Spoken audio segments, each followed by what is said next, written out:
प्रिय विद्यार्थियों, आज इस वीडियो में हम बैंथम के कानून संबंधी विचारों की बात करते हैं।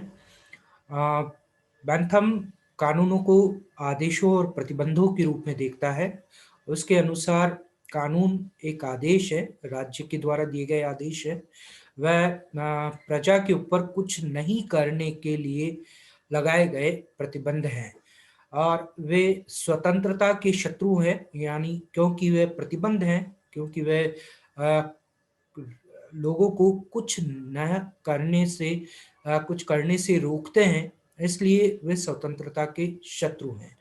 बैंथम ये मानता है कि राज्य के कानून वहीं तक उचित है जहां तक उनसे अधिकतम व्यक्तियों को अधिकतम सुख मिलता हो। जहां कानूनों से अधिकतम लोगों को अधिकतम दुख प्राप्त होता हो, वे कानून उचित नहीं है।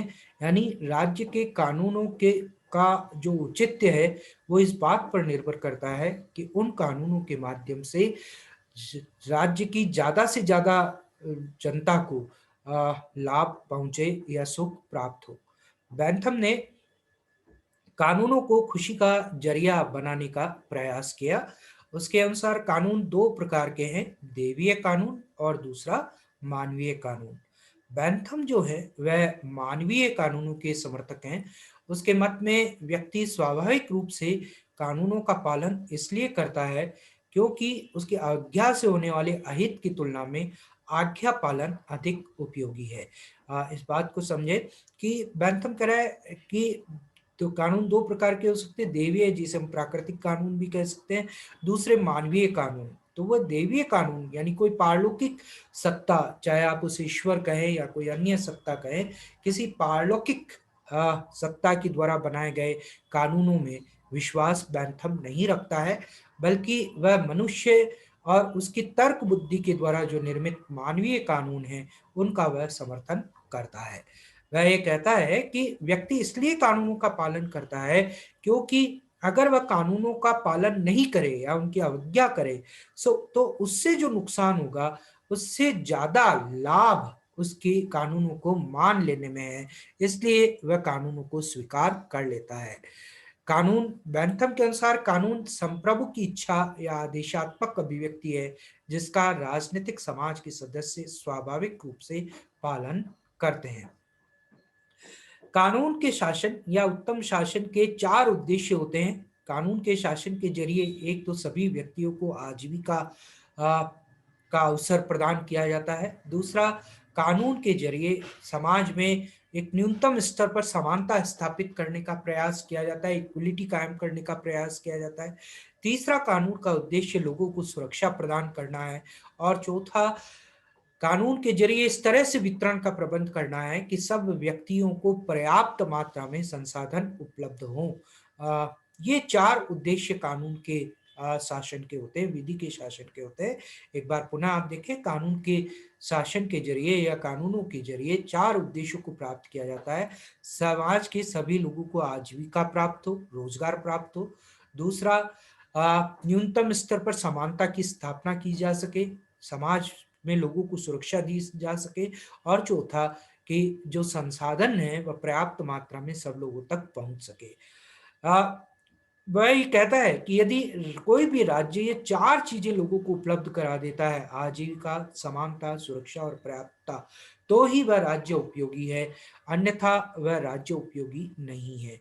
इस रूप में राज्य इन चार चीजों को लोगों को उपलब्ध कराने के लिए राज्य एक सकारात्मक हस्तक्षेप जनता के जीवन में या जनजीवन में कर सकता है। और इस रूप में बैंथम लोक का जो लेसिस फेयर की थ्योरी है या जो न्यूनतम राज्य का हस्तक्षेप का जो सिद्धांत है, उसका समर्थन बैंथम नहीं करता है। बैंथम के मत में सामाजिक कानून के स्तर पर राज्य संपत्ति के अधिकार की रक्षा करता है, हस्तक्षेप रोकता है, न्यायिक प्रक्रियाओं को आसान बनाता है और ऐसा करके व्यावसायिक प्रतियोगिता को बढ़ाता है।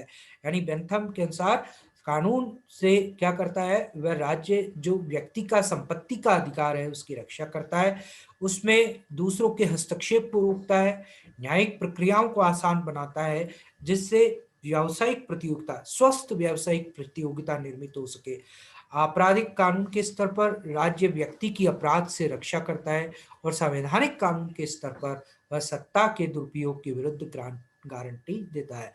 ये 3 फायदे हैं उसके। सामाजिक कानून के स्तर पर राज्य संपत्ति में जो हस्तक्षेप है किसी का भी, चाहे वह राज्य का हस्तक्षेप हो, चाहे वह दूसरे लोगों का हस्तक्षेप हो, संपत्ति का जो अधिकार है व्यक्ति का, वो एक बहुत बड़ा अधिकार बेंथम ने माना है और उसके अंदर किसी भी प्रकार के हस्तक्षेप को कानून के जरिए रोका जाता है। किसी के संपत्ति का कोई दूसरा अतिक्रमण न कर ले, इसके लिए कानून काम करता है। और कानून एक ऐसा माहौल समाज में निर्मित करता है जिसमें एक व्यक्ति दूसरे व्यक्ति के साथ स्वस्थ और एक ट्रांसपेरेंट, एक पारदर्शी प्रतियोगिता निर्मित कर सके। क्रिमिनल लॉ के लेवल पर राज्य व्यक्ति की दूसरों के द्वारा किए गए अपराध से रक्षा करता है, जीवन की रक्षा करता है। और संवैधानिक कानून के स्तर पर सत्ता, राज्य सत्ता के कहीं अपनी सत्ता का दुरुपयोग करके व्यक्ति का को गुलाम बनाने का प्रयास न करे, इस तरह के सत्ता के दुरुपयोग के विरुद्ध संवैधानिक कानून जो है गारंटी देता है। बैंथम ने उस समय प्रचलित उपनिवेशवाद का विरोध किया। आप सब समझते हैं उपनिवेशवाद का अर्थ, कि जो पश्चिमी देश थे या जो देश होते हैं, वह जब दूसरे देशों के ऊपर अपना अधिकार कर लेते हैं और वहां पर अपनी कॉलोनी बना लेते हैं, अपना उपनिवेश बना लेते हैं या अपना शासन वहां पर स्थापित कर लेते हैं, तो उसको उपनिवेशवाद कहा जाता है। जैसे अंग्रेजों ने भारत पर अपना अधिकार कर लिया, भारत को अपना उपनिवेश बना लिया था। बैंथम इस तरह के उपनिवेशवाद का विरोध करता है। कानून, क्योंकि ना कानून जो है वह वहां की जनता के द्वारा ही निर्मित होने चाहिए, ऐसा बैंथम मानता है।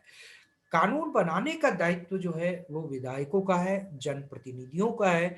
और चूंकि जनप्रतिनिधियों का ये एक बहुत महत्वपूर्ण दायित्व है कानून बनाने का, इसलिए ये जरूरी है कि जो जनप्रतिनिधि है उसको मानव व्यवहार की जानकारी होनी चाहिए। अर्थात उसे ये समझ होनी चाहिए कि व्यक्ति हमेशा सुख प्राप्त करना चाहता है और दुख से बचना चाहता है। बैंथम ने कानूनों के जरिए कई सुधारों की पहल की। बैंथम ने खुद ने स्वयं इंग्लैंड में जन्म, विवाह, मृत्यु के केंद्रीय रजिस्ट्रेशन, जब पंजीकरण हम कहते हैं जो आज होता है, हम कराते हैं जन्म का पंजीकरण, विवाह का पंजीकरण, मृत्यु का पंजीकरण, ये व्यवस्था अब हम अपना रहे हैं, लेकिन उस समय बैंथम ने इंग्लैंड में इस व्यवस्था को शुरू कराया। इसके फलस्वरूप इंग्लैंड में 1836 में 1836 में एक रजिस्ट्रेशन एक्ट लागू हुआ। इसी तरह उन्होंने एक रोक लगाने वाला मंत्री का पद प्रस्तावित किया, जिसका कार्य प्राकृतिक आपदाओं से लड़ने की व्यवस्था करना, असुरक्षित फैक्ट्रियों, खदानों, पुलों, बांधों, मकानों पर रोक लगाना था। उसने शिक्षा, स्वास्थ्य, पुलिस आदि के लिए अलग अलग मंत्री रखने का भी प्रस्ताव रखा। उसने पीने का साफ पानी प्रदान करने, चिकित्सालयों में टीके की व्यवस्था करने आदि को भी सरकारी के कार्य में सम्मिलित किया। यानी उसने कहा कि सरकार का काम केवल कानून बनाने तक सीमित नहीं है, बल्कि जन कल्याण के कार्य करना, ऐसे कार्य करना जिससे लोगों को लाभ हो या लोगों को सुख पहुंचे, अधिकतम व्यक्तियों को अधिकतम सुख पहुंचे, ऐसे काम करना, चाहे वो शिक्षा हो, स्वास्थ्य हो, चिकित्सालय हो, पानी हो, इन सब की व्यवस्था करना भी राज्य का, सरकार का काम है। इस प्रकार बैंथम व्यक्तिवादी राज्य की कल्याणकारी भूमिका को दर्शाता है। बैंथम के जो अनुयायी थे, उन्होंने 1836 में एक एंटी कॉर्न लॉ एसोसिएशन की स्थापना की। हेनरी वेन ने लिखा है कि मैं बैंथम के समय से लेकर अब तक होने वाले ऐसे किसी कानूनी सुधार को नहीं जानता हूं जिसके स्रोत पर बैंथम का प्रभाव न पड़ा हो। यानी प्रत्येक कानूनी सुधार पर कहीं न कहीं बैंथम के विचारों का प्रभाव देखा जा सकता है। फ्रेडरिक पोलक ने भी लिखा है कि 19वीं सदी में इंग्लिश कानून में हुए प्रत्येक महत्वपूर्ण सुधार में बैंथम के विचारों का प्रभाव अंकित है। बैंथम को विधिशास्त्र का न्यूटन कहा गया है। कानून के विचारों के बाद हम बात करते हैं बैंथम के स्वतंत्रता व अधिकार संबंधी विचार क्या है। बैंथम के अनुसार स्वतंत्रता का अर्थ है बंधनों का ना होना। इस प्रकार वह भी लोग की तरह नकारात्मक स्वतंत्रता को स्वीकार करता है। बैंथम स्वतंत्रता का विरोध करता है और वर्ग के समान प्राकृतिक अधिकारों व नियमों का भी विरोध करता है। उसने फ्रांस के मानवाधिकार घोषणा का भी विरोध किया। क्योंकि अधिकार यहाँ ये समझने की ज़रूरत है कि क्यों वह अधिकारों का विरोध करता है, क्यों वह प्राकृतिक अधिकार जो लोग के प्राकृतिक अधिकार है उनका विरोध करता है। क्योंकि बेंथम का ये मानना था कि अधिकार जो होंगे मूल अधिकार, जब आप किसी अधिकार को प्राकृतिक या मूल कह रहे हैं, तो राज्य के विरुद्ध अधिकार प्राप्त होंगे। राज्य फिर उस क्षेत्र में किसी प्रकार का हस्तक्षेप नहीं कर सकता, जबकि वह ये कहता है कि अगर हमें न्यूनतम स्तर पर समाज में समानता की स्थापना करनी है, सबको समान अवसर प्रदान करने हैं, तो उसके लिए राज्य को कुछ लोगों की स्वतंत्रताओं को बाधित करना होगा, रोकना होगा और इसके लिए राज्य को सकारात्मक हस्तक्षेप करना होगा। जैसे मान लीजिए आपने संपत्ति के अधिकार को मूल अधिकार कह दिया, तो फिर इसका अर्थ ये होगा कि राज्य व्यक्ति की संपत्ति में किसी भी प्रकार का हस्तक्षेप नहीं कर सकता। इससे किसी भी व्यक्ति को एक असीमित संपत्ति अर्जित करने का अवसर मिल जाएगा और कुछ लोगों के पास संपत्ति नहीं रहेगी। तो ऐसे में राज्य को संपत्ति के अधिकार में भी हस्तक्षेप करना पड़ सकता है। इसीलिए उसने मानवाधिकारों की और प्राकृतिक अधिकारों की प्राकृतिक नियमों का विरोध किया। व्यवहार निर्माणकारी आधार पर बेंथम ने कहा कि प्राकृतिक अधिकारों के आधार पर व्यक्ति अपनी नापसंदगी के विरुद्ध हथियार उठा लेता है। इसलिए प्राकृतिक अधिकारों के समर्थन का अर्थ है आतंक को प्रोत्साहित करना। यानी व्यक्ति जो है वह अपने प्राकृतिक अधिकारों की रक्षा के लिए अगर उसको अधिकार दे दिया गया तो वह फिर उसमें जो उसको पसंद नहीं होगा उसके विरुद्ध वह हथियार उठा लेगा। फ्रांस के मानवाधिकार घोषणा का विरोध करते हुए उसने कहा कि इसमें बासी वक्तव्य, भावनात्मक पाखंड और सतही अलंकार भरे पड़े थे। वह अमेरिकी स्वातंत्र्य घोषणा से ज्यादा प्रभावित था। बैंथम ने लोग की सोशल कॉन्ट्रैक्ट को शुद्ध कल्पना बताया। वह अधिकारों की प्राकृतिक समानता के सिद्धांत का विरोधी है, क्योंकि अधिकारों की प्राकृतिक समानता का सिद्धांत राज्य द्वारा उपयोगिता के आधार पर भेद करने का विरोधी है। उसके मत में अधिकार मानव के सुखमय जीवन के नियम हैं, जिन्हें कानूनों द्वारा मान्यता प्रदान की जाती है। इस प्रकार वह केवल कानून द्वारा प्रदत्त अधिकारों का ही समर्थन करता है, प्राकृतिक अधिकारों का समर्थन नहीं करता।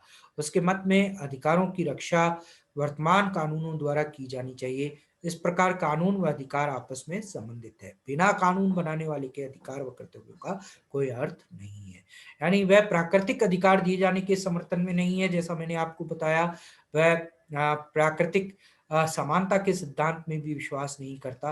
वह ये कहता है कि समानता और अधिकार ये सब कानून के द्वारा निर्मित होने चाहिए और कानून समानता और अधिकारों का निर्माण करने के लिए कहीं न कहीं प्रतिबंध भी लगाता है, फाउंडेशन भी लगाता है। जैसे हम भारत के संविधान को अगर पढ़ेंगे, तो भारत के संविधान में भी अधिकार के साथ-साथ प्रतिबंधों का हवाला भी दिया गया है। इसलिए कानूनों का लिखित होना आवश्यक है। बैंथम ब्रिटिश कानूनों से इसीलिए नाखुश था क्योंकि वह अलिखित थे। बैंथम इसीलिए प्राकृतिक कानूनों का भी विरोधी है, क्योंकि वह उस बेटे के समान है जिसका कोई पिता नहीं है।